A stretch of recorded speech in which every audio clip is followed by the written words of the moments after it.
మత్తయి సువార్త 16:28.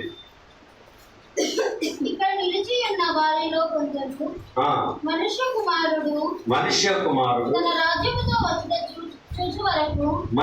కుమారుడు తన రాజ్యంతో చూచు వరకు మరణము రుచి చూడరని నిశ్చయముగా మీతో చెప్పుచున్నాను. ఏ మరణము?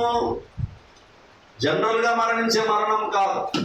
ఆత్మీయ స్థితిగతినటువంటి, ఆత్మీయ పౌర స్థితి కలిగినటువంటి మరణాన్ని మనము చూడలేము అనేటటువంటిది. అంటే మనకు ఎన్ని మరణాలు ఉన్నాయి? శరీర మరణము, ఆత్మీయ మరణం. ఒకేసారి జన్మిస్తే 2 సార్లు చావాలి, ఆరిపోని అగ్నిలో యుగ యుగాలు కాలాలి. క్రీస్తును నమ్మినోళ్ళు 2వ మారు స్వర్గానికి ఆయనతో వారసులవుతారు. తల్లి గర్భంలో నుంచి జన్మించినటువంటి జన్మం ఒకటైతే,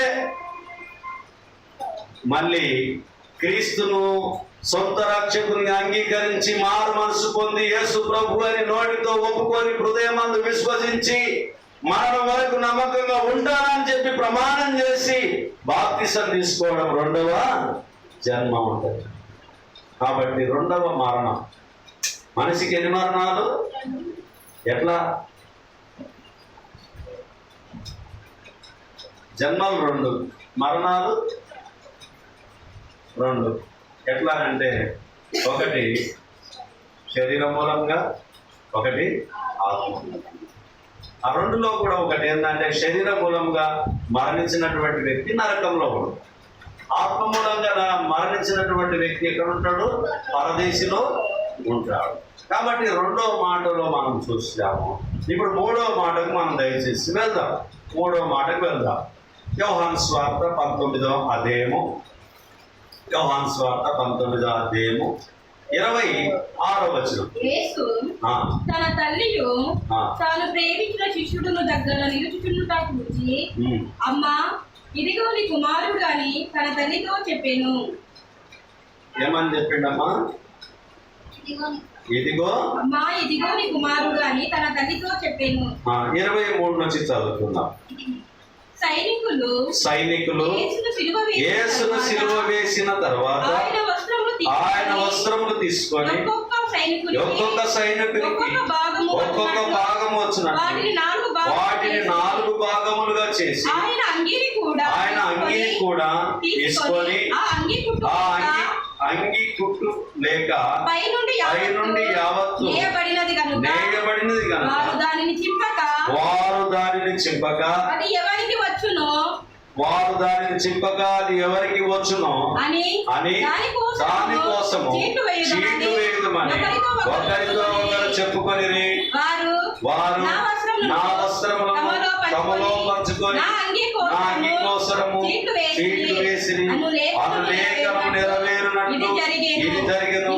ఎందుకే సైనికులు ఇలాగ చేసిరి. ఆయన తల్లి సహోదరి యోపా భార్య అయిన మరియయు మగ్దలేని మరియయు యేసు శిలువ వద్ద నిలుచుండి యేసు తన తల్లియు తాను ప్రేమించిన శిష్యుడు దగ్గర నిలుచుండుగా చూచి, అమ్మా ఇదిగో నీ కుమారుడని తన తల్లితో చెప్పాను.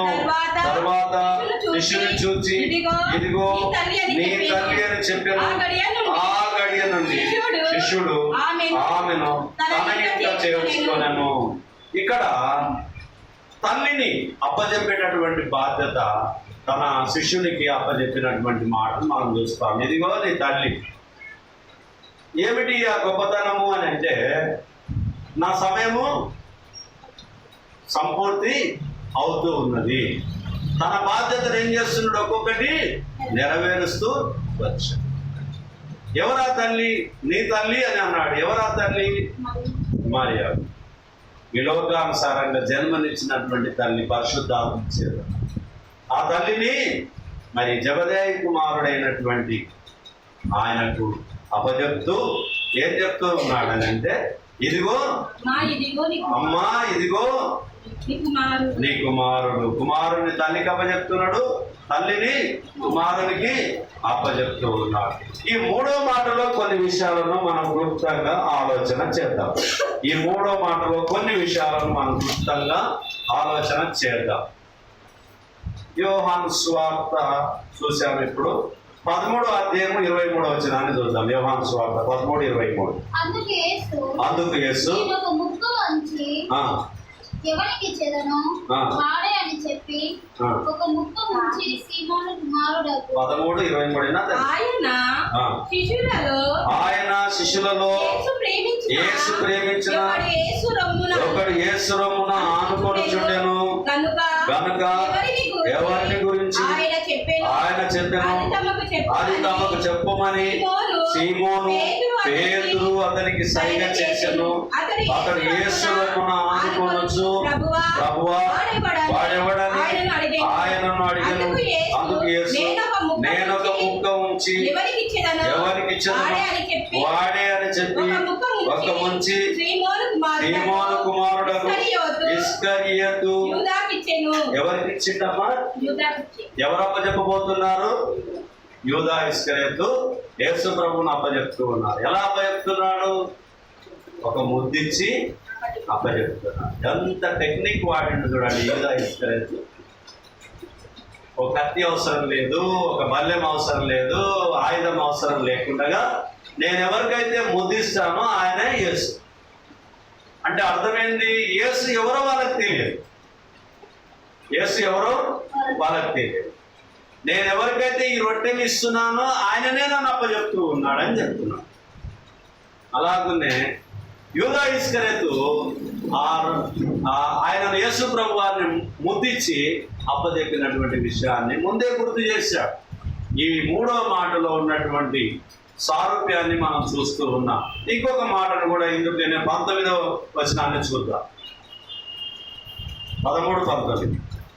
జరిగినప్పుడు నేనే అయినా మీరు నమ్మునట్లు అది జరగక మునుపు మీతో చెప్పుచున్నాను. అవి జరగక మునుపు మీతో చెప్పుచున్నాను. నేనెవరిని పంపుదును వాడిని చేర్చుకొనివాడు నన్ను చేర్చుకొనివాడగును. నన్ను చేర్చుకున్నవాడు నన్ను పంపిన వాడిని చేర్చుకున్న వాడగునని మీతో నిశ్చయముగా చెప్పుచున్నానని వారితో ఆయన.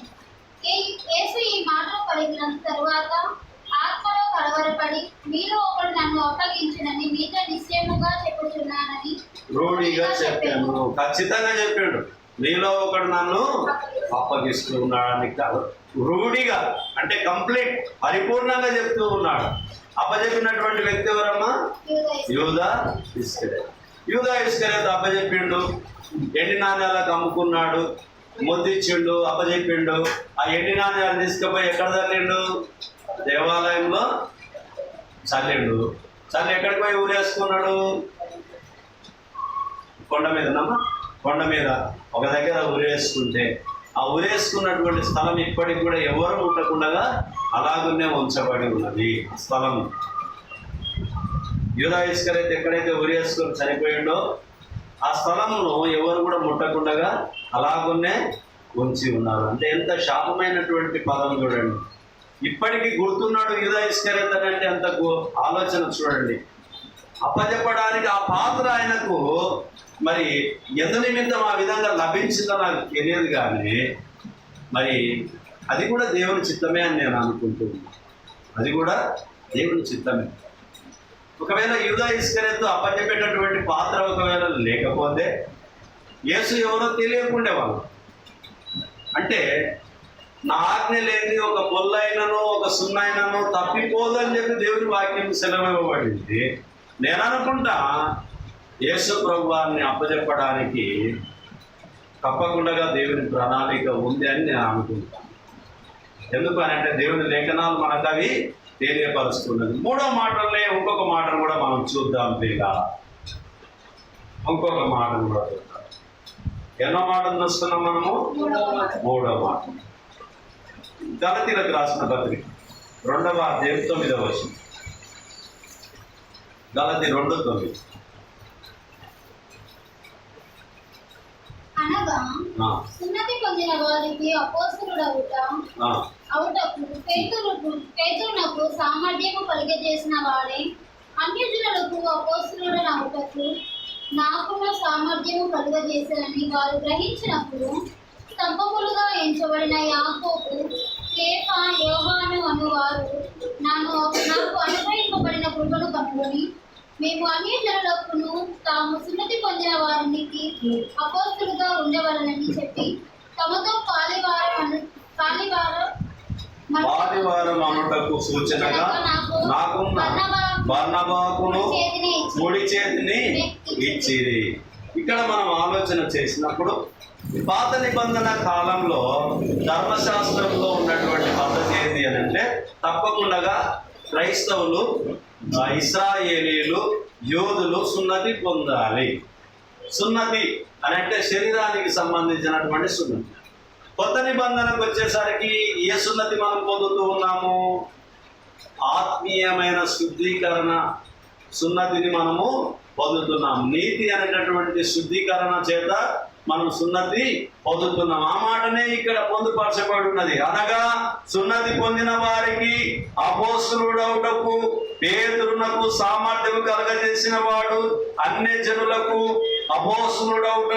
అపోస్తలుడనవుటకు నాకును సామర్థ్యం కలగజేసినని వారు గ్రహించినప్పుడు స్తంభములుగా ఎంచబడి యాకోబు, కేఫా, యోహాను అను వారు నాకు అనుగ్రహింపబడిన కృపను కనుగొని మేము అన్యజనులకును తాము సున్నతి పొందిన వారికి అపోస్తలుగా ఉండవాలని చెప్పి తమతో పాలివారమనుటకు సూచనగా నాకును బర్నబాకును కుడి చేతిని ఇచ్చిరి.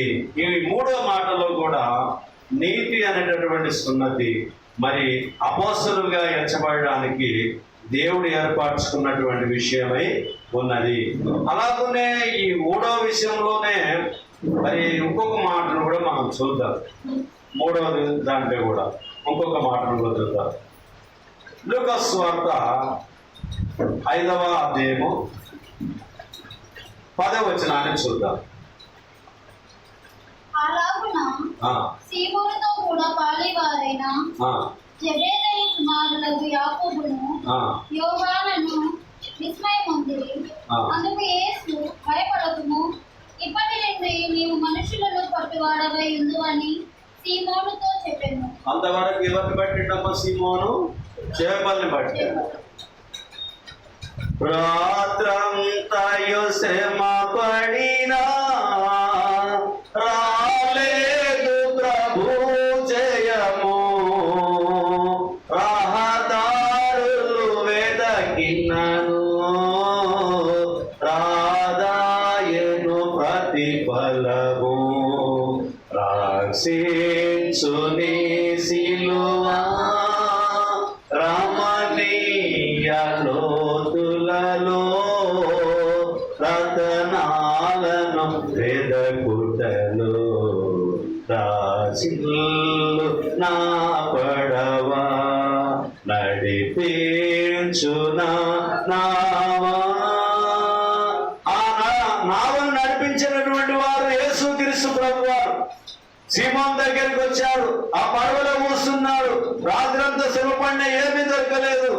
ఎక్కడ వేయమంటే వాళ్ళని అక్కడ వేశాడు సీమోను. ఎన్ని చేపలు పడ్డామా? విస్తారమైన చేపలు. వాళ్ళకు గుంజడానికి చేత కాకపోతే, లాగడానికి చేత కాకపోతే తమ భార్య వారిని పిలిపించుకొని లాగా, ఆ తర్వాత మనుషులను పట్టే జాలలుగా మార్చుకున్నారు యేసుక్రీస్తు ప్రభువు. ఎలా? ఒకే రోజు 3000 మందికి బాప్తిసం ఇచ్చినటువంటి గొప్పగా దేవుడు వాడుకున్నాడు. అవునా లేదా? పేతురు అంటే చేపలను పడితే తన కుటుంబాన్ని మాత్రమే పోషించుకునేవాడు. మనుషులను పడితే దేవుని రాజ్యవ్యాప్తి కొరకు ముందుకు తీసుకొని వెళ్ళాడు. అప్పుడు ఒక దగ్గర మనం చూసాము, ఏమని చూసాము? నా రాజ్యము వేరు, ఈ లోక సంబంధమైనది కాదు. ఆయన ఎప్పుడు ఆలోచన చేసిన పరలోక సంబంధమైనదే ఆలోచన చేస్తూ వచ్చాడు. ఇప్పుడు 4వ మాటను మనం ఆలోచన చేద్దాం. పిల్ల 4వ మాటను ఆలోచన చేద్దాం. మత్తయి సువార్త 27వ అధ్యాయము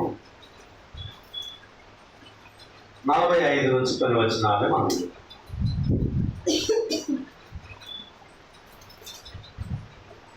మధ్యాహ్నం మొదలుకొని ఆ, 3 గంటల వరకు మధ్యాహ్నం మొదలుకొని 3 గంటల వరకు ఆ ఆ దేశమంతటా చీకటి కమ్మెను. ఇంచుమించు 3 గంటలప్పుడు యేసు ఏలీ, ఏలీ ఏలీ లామా సబక్తాని అని బిగ్గరగా కేక వేశాను. ఆ మాటకు నా దేవా నా దేవా నన్నెందుకు చెయ్యి విడిచితివని అర్థము. అక్కడ నిలిచున్న వారిలో కొందరు ఆ మాట విని ఇతడు ఏలియాను పిలుస్తున్నాడని వెంటనే వారిలో ఒకడు పరిగెత్తుకొని పోయి స్పంజి తీసుకొని చిరకాలో ముంచి రెల్లును తగిలించి ఆయన త్రాగనిచ్చెను. తక్కిన వారు ఊరకుండు ఏలియా అతని రక్షింపవచ్చునేమో చూతమనిరి. యేసు మరలా బిగ్గర కేకలు వేసి ప్రాణము విడిచెను. అప్పుడు దేవాలయము తెర పై నుండి క్రింది వరకు రెండుగా చినిగెను. భూమి వణికెను, బండలు బ్రద్దలాయను, సమాధులు తెరవబడెను. నిద్రించిన అనేక మంది పరిశుద్ధుల శరీరములు లేచెను. వారు సమాధులలో నుండి బయటికి వచ్చి ఆయన లేచిన తర్వాత పరిశుద్ధ పట్టణంలో ప్రవేశించి అనేకులకు అగుపడిరి. చూడండి ప్రియమైనటువంటి వాళ్ళ, ఏలి ఏలి లామా సబక్తాని బిగ్గరగా కేక వేసిన మాటకు నా దేవా నా దేవా నన్నెందుకు చేయి విడిచితివని అర్థము. యేసు ప్రభు వారు మరి మరణము పొంది ఉన్నారు. ఎన్ని రోజులకు లేచినమ్మా యేసు ప్రభు వారు? 3వ రోజుకు లేచారు. 3వ రోజు ఆయన సమాధుల నుండి లేచాడు. కాబట్టి ఆ కలువరి శిలువలో ఆయన ఆ కాచిన రక్తము వలన మనకేం లభించింది? పాప విమోచన లభించింది. ఇందులో ఏమైనా మన గొప్పతనం మంచితనం ఏమైనా ఉందా? ఎవరైనా ఏమన్నా ఉంది అని అనుకుంటే మనతో ఏం లేకుండా, నాలో ఏమైనా ఉంది అని అనుకుంటే మనలో ఏమీ లేకుండా నిత్య జీవము పొందించడానికి, నిత్య జీవం ఇవ్వడానికి యేసుక్రీస్తు ప్రభువారు పాపములో మనల్ని పడిపోకుండా ఉండడానికి, పాప విమోచన కలగడానికి పాత నిబంధన కాలంలో ప్రతి సంవత్సరానికి ఒకసారి యాజక ధర్మము చొప్పున క్రమము చొప్పున బలి అర్పించేటటువంటి వారు పాప విమోచన కొరకు యాజకుడు అక్కడ మారుతూ వచ్చాడు. కొత్త నిబంధనకు వచ్చేసరికి మన ప్రధాన యాజకుడు ఒక్కడిగా వచ్చాడు. ఒకే మరి తన ప్రాణాన్ని అర్పించాడు. నీ యొక్క నా యొక్క మానవాళి పాపములన్నీ కూడా ఒకే మారు తుడిచివేసి ధర్మశాస్త్రం అంతా కూడా నెరవేర్చాడు. అంత గొప్ప కార్యాన్ని శిలువలో యేసు ప్రభు వారు జరిగించడానికి హేరోదు దగ్గర, పిలాతు దగ్గర మౌనంగా ఉండడానికి కారణమై ఉన్నదనేటటువంటిది నీవు నేను జ్ఞాపకం ఉంచుకోవాలి ప్రియులారా. ఎందుకు యేసు ప్రభు వారు మౌనంగా ఉన్నారు అని అంటే మన నిమిత్తమే.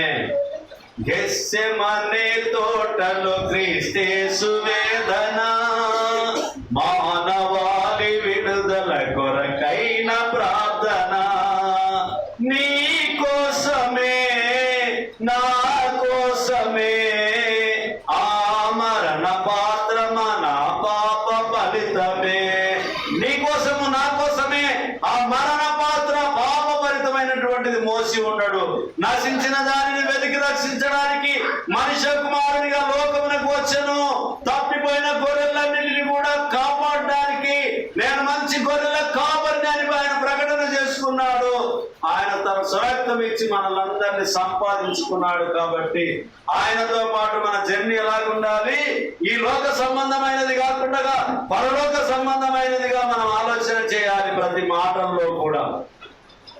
5వ మాటలకు వెళ్దాం ప్రియులారా. 5వ మాటలకు వెళ్దాం. మార్కు సువార్త 15వ అధ్యాయం 34వ వచనం. 3 గంటలకు యేసు ఎలోయి ఎలోయి లామా సబక్తాని బిగ్గరగా కేక వేసెను. 33 నుంచి మధ్యాహ్నం మొదలుకొని 3 గంటల వరకు మధ్యాహ్నం మొదలుకొని 3 గంటల వరకు ఆ దేశమంతటా చీకటి కమ్మెను. 3 గంటలకు యేసు ఎలోయి ఎలోయి లామా సబక్తాని బిగ్గరగా కేక వేసెను. ఆ మాటకు నా దేవా నన్ను ఎందుకు చేయి విడిచితివి అని అర్థము. దగ్గర నిలిచిన వారిలో కొందరు ఆ మాటలు విని అదిగో ఏలియాను పిలుస్తున్నాడు అనేది ఇక్కడ మనం ఆలోచన చేస్తే, ఇంతకు ముందు మనం చదవబడినటువంటి మాటల్లో ఉన్నట్టుగానే ఈ రెండవది కూడా సేమ్ టు సేమ్ ఇక్కడ కూడా అదే మాటలు మనకు పొందుపరచబడి ఉన్నాయి. 7 మాటల్లో 7 చోట్ల కూడా, అంటే లూకా సువార్తలనే 1, 2, 3 మాటలు లూకా సువార్తలనే రాయబడి ఉన్నాయి. మరి 1 యోహానులోను, 2 మత్తయిలోను, మార్కులోను, యోహాన్లో కూడా 2 ఉన్నాయి. 26వ వచనంలో 1, 30వ వచనంలో కూడా ఒక మాట రాయబడింది. ఇప్పుడు 15, 34వ వచనాన్ని మనం చూస్తున్నాం కదా. 34లో ఏముంది? నా దేవా నన్నెందుకు చెయ్యి విడిచితివి. ఇక్కడ మళ్ళీ చేదు సిరకను అందించినట్టుగా చూస్తూ ఉన్నాం. నాలుక ఎండెను దాపికొని కేకలు వేసెను దాహమని. ఎలా అయిందమ్మా యేసు ప్రభు వారికి? ఆయన ఏదైనా తాగగలుగుతాడు, ఎలాంటి మంచినీరైనా తాగగలుగుతాడు. కానీ నాలుక ఎండింది. ఎవరి కొరకు ఎండిందమ్మా? మనమేమో ఏమి తిందుమో, ఏమి తాగదుమో, ఏమి ధరించుదుమో, ఇంట్లోకెళ్ళి బయటకు వస్తే ఎండ అవుతుందేమో, ఇంట్లోకెళ్ళి బయటకు వస్తే వాన పడుతుందేమో, ఇంట్లోకెళ్ళి బయటకు వస్తే చలి అవుతుందేమో, మన విషయాలు మనమే బలహీనమైనటువంటి గతంగా మనం ఉంటూ ఉన్నాం లోకంలో. యేసు ప్రభు వారు నీ కొరకు నా కొరకు నాలుక ఎండింది, దప్పికొన్నది చేదు సిరకను ఆయన పుచ్చుకొని ఉన్నాడు. శిలువ మీద మరణం పొంది ఉన్నాడు. ఆ మరణాన్ని మనం ఎప్పుడు జ్ఞాపకం చేసుకోవాలి. ఆ మరణంలో గొప్ప విధేయత ఉంది అనేటటువంటిది జ్ఞాపకం ఉంచుకోవాలి. 6వ మాటకు వెళ్దాం. యోహాను సువార్త 19:30. చదవమ్మా. సమాప్తమైనదని చెప్పి తల వంచి దేవునికి ఆత్మను అప్పచెప్పాను. మనం కూడా మన జీవితంలో కూడా తండ్రి చిత్తాన్ని నెరవేర్చడానికి మనము ముందు వరుసలో ఉండాలి. ఎప్పుడు మనం వెనక్కి అడుగు వేయకూడదు. మరి 28 నుంచి చదువుకుందాం అదే మాటతో.